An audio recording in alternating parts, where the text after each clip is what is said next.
హిందూపురం పట్టణం గాంధీ సర్కిల్లో నూతనంగా నిర్మిస్తున్న లక్ష్మీ నరసింహస్వామి దేవాలయ భూమి పూజ కార్యక్రమానికి ముఖ్య అతిథిగా హాజరైన ఎమ్మెల్యే నందమూరి బాలకృష్ణ సత్యమణి వసుంధరాదేవి ఈ సందర్భంగా పూజ కార్యక్రమం అనంతరం చిన్నారులచే ఏర్పాటు చేసిన సాంస్కృతిక నృత్యాలను ఆమె తిలకించి సంతృప్తిని వ్యక్తం చేశారు.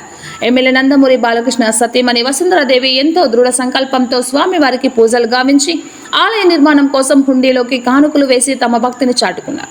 ఆలయ నిర్మాణం కోసం పలువురు దాతలు ముందుకొచ్చి వసుంధరాదేవి చేతికి విరివిగా చెక్కుల రూపంగా విరాళాలు అందించారు. దాతలకు ఆమె కృతజ్ఞతలు తెలుపుతూ శాలువాలు కప్పి సన్మానించారు. ప్రతి ఒక్కరూ భక్తిభావాలు అలవర్చుకొని సన్మార్గంతో పయనిస్తే అభివృద్ధి చెందడానికి అవకాశం ఉందని వసుంధరాదేవి తెలిపారు.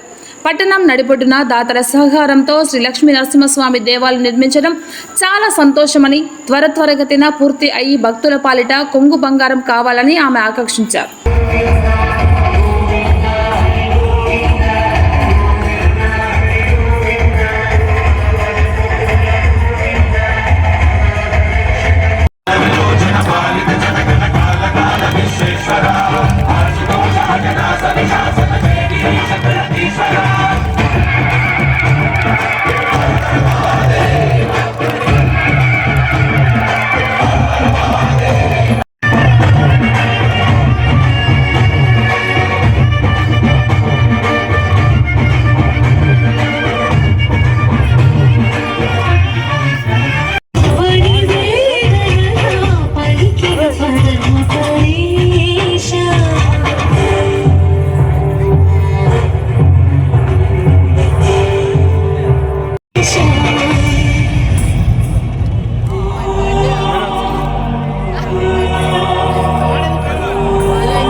అయిపోయిన వాళ్ళు దయచేసి కిందికి రండి.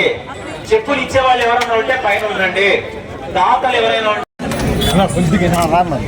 ఈ రోజు ఎంతో ప్రతిష్టాత్మకంగా చేపట్టినటువంటి శ్రీ లక్ష్మీ నరసింహస్వామి ఆలయ నిర్మాణానికి ఇవాళ ఉదయం శంకుస్థాపన